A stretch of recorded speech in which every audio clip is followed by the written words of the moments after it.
Welcome back from that break. Now it's time for the discussion segment, and as you know, we said it earlier that would be today's Health Thursday. Of course, we're bringing you health tips, some natural tips to help you live a healthy lifestyle, and today is the day for that. Of course, I have here with me Ololade, okay, to do justice to the discussion today. Welcome, ma'am. We are doing the justice together. Remember yesterday when you wanted to so it's payback time. Payback time. I was guess. really planning for this, and I'm glad that I got it. Can you imagine? So thank you so much for joining us, for joining me rather. Well, thank you anyway. But then we said it earlier that once in a while we are going to be coming up with giving us healthy tips for healthy living. You know, it's very important for us to always keep tab on our health each time. It's not just about going to the hospital to get drugs. It's not just about using pain relief and all of that. There's so many things that we can do to keep ourselves healthy. There's so many things, exercises, so many things that you can eat, and instead of you having to go to the hospitals, you can just do it at home. You understand? There's a saying that an happy day keeps the doctor away. So there are so many things that we can do to just keep ourselves healthy. And yes, one of the things that we are going to be talking about today is limiting sugary drinks. I'm sure so many of us are guilty. Okay, so many of you. So many of us are guilty. I cannot be guilty because I didn't even, take soda as much, except on very rare occasions where I know that probably I'm out of the house and I don't even have an ounce of energy to take me for that where I'm going. Okay, so now can I shock you that it's not just soda, okay, that's sugary drinks. What else? There are so many fruit juices that are sugary. Okay, I wouldn't want to ask you for examples. So when you talk about fruit juice, of course this is a kind of drink made from different combination of fruits, or maybe just one fruit. So do we call that, for some people might definitely add sugar to theirs, but if it is in their natural state, I don't think that we can count that as as sugar. So how many people do their juice themselves? How many people have to take time to squeeze their oranges? How many people take time to blend their watermelons and squeeze them to bring out the juice? So many people go for the already packaged ones. You understand? Okay. And yes, and you will see that they say, no, I'm not taking carbonated drinks, I'm only taking fruit juice. Or probably you see some say, I don't want to take soda, I'll take malt. And even one thing is, malt has more sugar than even soda drinks. I saw a video where somebody did a mini experiment on soda drinks, a very popular soda drink, and he put out different cubes of sugar, about 30 something, let's say I think 33 or 34 cubes of sugar, and he weighed it, and he also weighed a cup of there's a way he did the whole experiment and scientific stuff, and that brought out the sugar out of that drink, and then he also weighed that. So that means that if you're taking one bottle of soda or of just a normal fizzy drink, that means you're taking about 34 cubes of sugar. One intake, and that's not possible. You can't sit down and then just take 34 cubes of sugar. Just be eating it's not possible. It's not possible. It's something that you cannot do. So that means that taking just one, let's say 50 cl or 75 cl bottle of fizzy drink, you are taking about 33 or 34 cubes of sugar, which is not healthy, for you as a person. I think that many people still struggle with this. Many people, as much as you say, oh, don't take fizzy drinks, take water. This month, no soda challenge, just water challenge. It is still very hard, especially if you're living in Lagos. Once I try to give grace to people who stay in Lagos, because we are a different type of breed. We have to the stress, the whole race, hustle and bustle here and there. So naturally, you might want to take energy giving drinks, which is what soda provides many times. It's just a quick way to renew your energy, and that's why you see many people take it every time. I know someone who takes soda every day, every single day. This person even works from home. She works from home, and then the mental stress that comes with, you know, having to work from home and all that, she just takes that just to renew her energy. And you know, in place of soda, the other things you can take water. But for some people, they might tell you that taking water won't, you know, give them that the vibe they need. And another thing is you can actually add fruits to your water. Yes. You can cut, you know, pineapples. You can add cucumber to it, just to make it have, you know, a little bit of taste and sweetness, and then you can take it. There are some people that will say they don't take sodas, they don't take fruit juices, but they just want to take tea.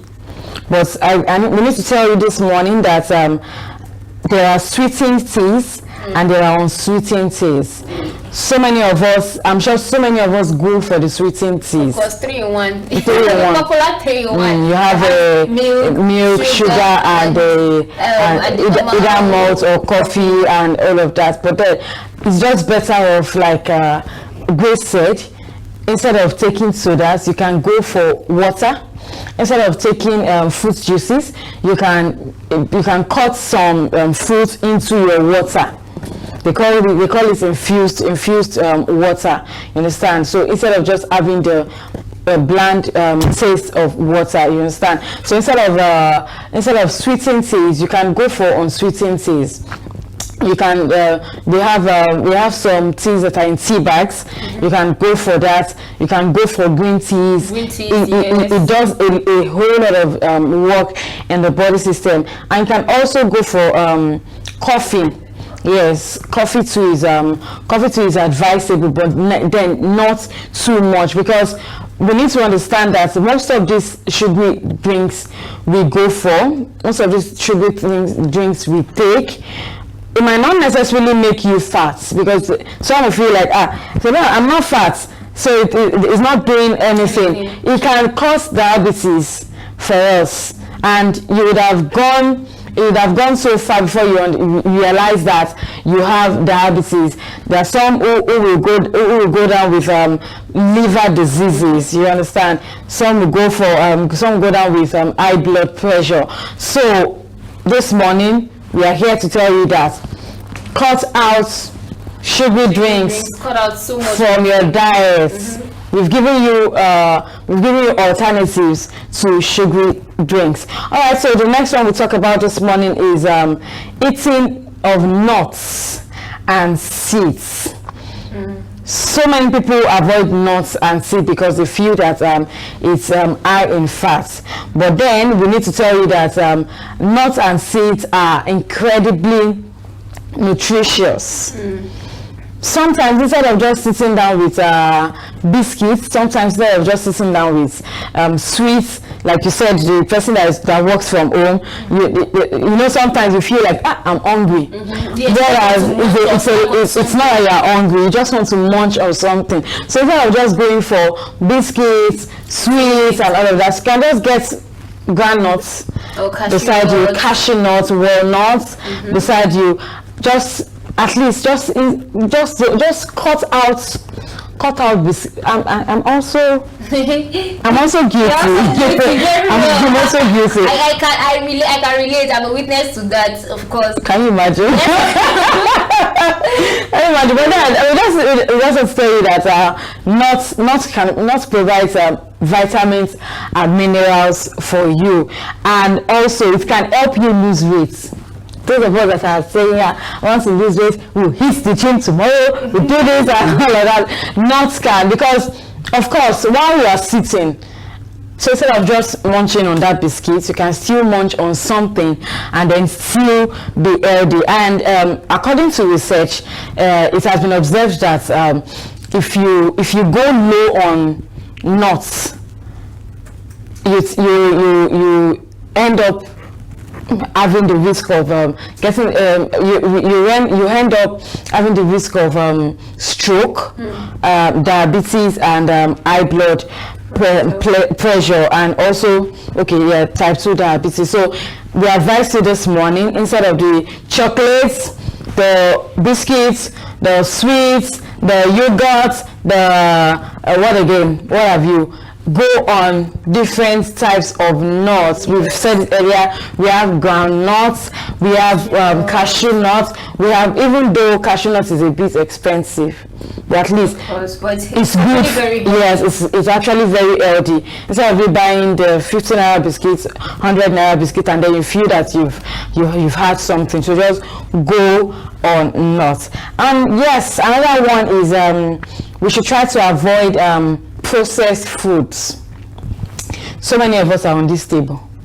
We can't totally avoid processed food. How many people do you even have the time to, like, naturally make your food, or naturally do things just to make sure that it's fresh, it's healthy? Many times we get processed food because it makes cooking faster, it makes the whole meal preparation faster, and you just get to the kitchen and do whatever it is you need to do. And even after preparing the meal, you still take it into the the fridge or the freezer to store it, and that's also a form of many people prefer freshly made food, freshly made this and this. Now I understand the fact that yes, it's not so easy to cut out processed foods in our daily meal, but then there's still some ways that we can avoid it.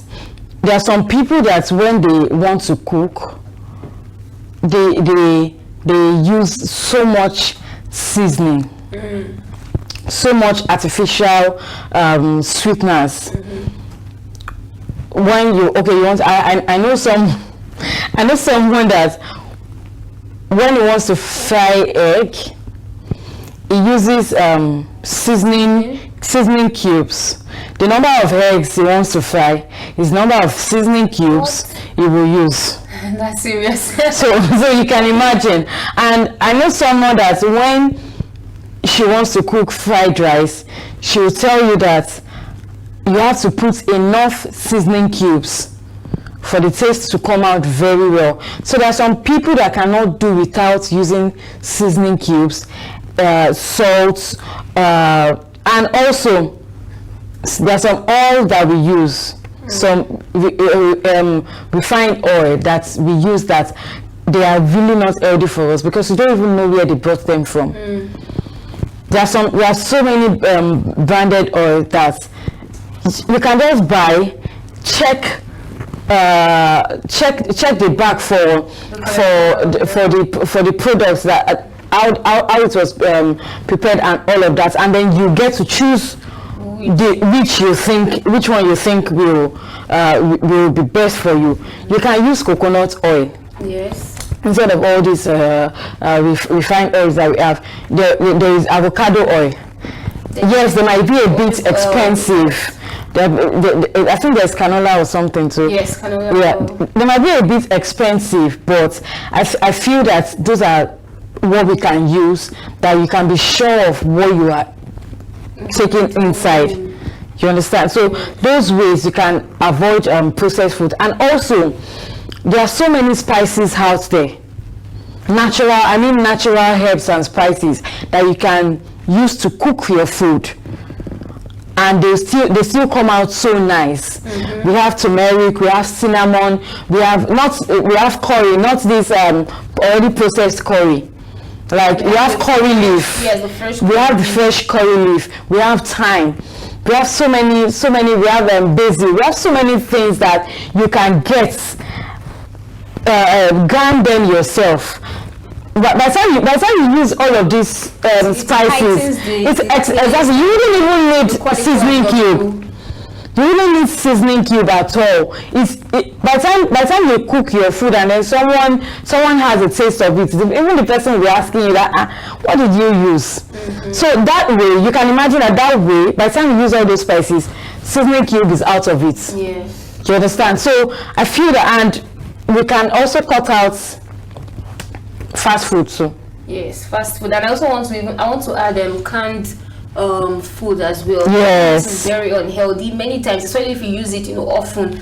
We need to reduce on that, because so many times you use canned this, canned that, just to prepare your meals. Yes. The thing is, they've added some chemicals, added some things, preservatives, yes, some preservatives in it to make sure that it has a long shelf life. So if you probably, you know, buy whatever canned item from the shop, it has been, maybe they produced it 2 or 3 years ago, and then you're just using it 2-3 years after. So it is really not healthy. So as much as possible, please try to avoid canned food. If you can, go to the market, get your fresh food items, process it yourself, and then just make sure you eat with it, because we don't know that the thing is, this is a ripple effect. Whatever it is we take in our body, we might not get to see the effects now, or even in 2, 3, 4, 5 years time, or even 10 years time. But later on, you begin to realize that you don't have much energy. We see individuals who are 71, 70, and they are agile, energetic, and strong, and you still see some 70-year-olds who are very weak and can barely move. So this is whatever it is, apart from, you know, the lingering maybe health condition that might be in each person, but another thing is what they've taken in. Whatever has been consumed, we'll take it so later on. There was a canned food I saw. It was mixed veggies, the carrots, the green pea, and all of that. So it was all in one stand. And then I tend to imagine that, why can't you just get your fresh carrots? Why can't you just get your fresh spring onions? These fresh mixed veggies in the market. Yes, fresh. Yes. So instead of buying all of those canned stuff, we can just get our produce fresh. Though it might not be easy. We might not have so much time to do all of that, but I think we should just by the time you prioritize your health, you wouldn't even think about the time, because all of these attributes to having heart diseases, and definitely we don't want that for ourselves. Alright, so another one we can talk about here is eating fatty fish. Yeah, I love fatty fish. Oh Jesus, I love eating fatty fish. I love eating fatty fish. Yeah, eating fatty fish. Fish is a great source of high quality protein and healthy fat, and this is particularly true of fatty fish such as salmon, which is loaded with anti-inflammatory omega-3 fatty acids and various other nutrients. And studies have shown that people who eat fish regularly have a lower risk of several conditions, including heart disease, dementia, and inflammatory bowel disease. Yes, we've heard that eating fish is better off eating beef. It's better to eat to consume fish than eat beef and chicken and all of that. And also, I heard that when we consume fish with scales at the back, is more healthy than the normal smooth. Yes, it's more healthy. That according to what I read, it was the explanation was that the scale would have absorbed I think maybe the dirt or something, maybe some chemicals or something, and then by the time you peel off the scale, everything is good, and you can really consume it, unlike the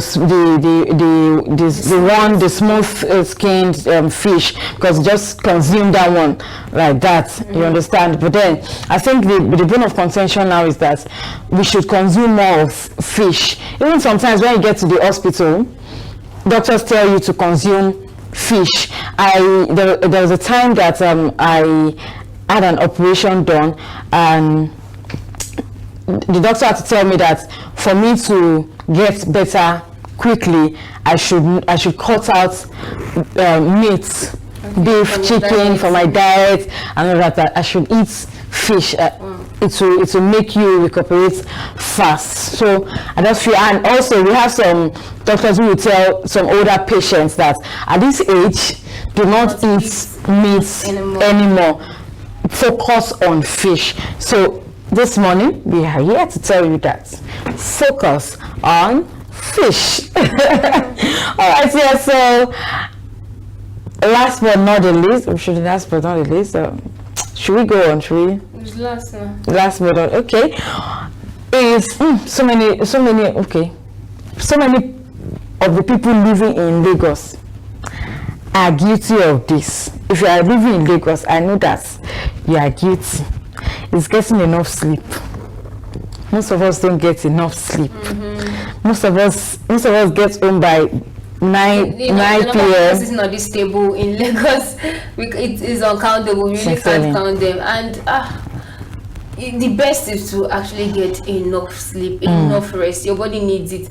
And because not getting enough rest is doing your body more harm than good. I heard the story of a very popular person who died, and he died when he was 51 years old. But when the doctors tested the skin, they had like a skin test to know just to know the state of the skin. The old age was showing about 71 years old, and also that means that you can be young in age, maybe 30 something, but you are living in a 50 plus old body, or maybe 70 plus old body, because we do not give ourselves enough rest. So the minimum hours of rest time is 8 hours. That's the minimum, right? Just you need to sleep for at least 8 hours. But to be realistic, 8 hours might not be very possible for us, given different conditions. For some they don't sleep so early at night, and for some people they might just have some things to do, or maybe living in Lagos, traffic stations are here, so you might not get home very early. But then I think that if at all you won't be able to sleep for 8 hours, you can sleep at least maybe 5 hours, 6 hours, just so you can get enough rest that your body needs. Because the days that I know I sleep very late and I wake up very early, it's always very hard for me to coordinate myself during the day. I feel tired, I feel stressed, and now imagine someone doing this every day. So please, if you have to go to work during the week and you cannot sleep 8 hours, prioritize your weekends to be your rest days. Rest, relax, stay home. When you feel you are not doing anything, the best thing for you is to sleep. And also, we need to tell you that sometimes when you feel that you are relaxing and then you are on your phone, that's not relaxing. Just leave that phone by your side there. Just don't touch that phone for at least some hours, so that you can have enough sleep. Cut out screen time, and then you realize that you get better. Because according to what we have here, poor sleep can drive insulin resistance and can disrupt your appetite hormones and reduce your physical and mental performance. Of course, we don't want our mental performance to drop. So the last we have here, is staying hydrated. Hydration is an important and often overlooked marker of health. Some of us, by the time we finish eating, you see somebody that will take a fizzy drink on the food, and you feel that you are taking water. Some of us don't take water in the morning until maybe by the time we want to eat by maybe 12 noon and all of that. The best thing for you to do is, by the time you wake up, always drink water. Take a glass of warm water. There is something they call warm water therapy. By the time you wake up in the morning and the first thing you take is warm water, you get to feel the difference in your body. Do this consistently for like a month, and get to see the difference in your body. And I think doctors recommend 8 glasses of water per day in a day.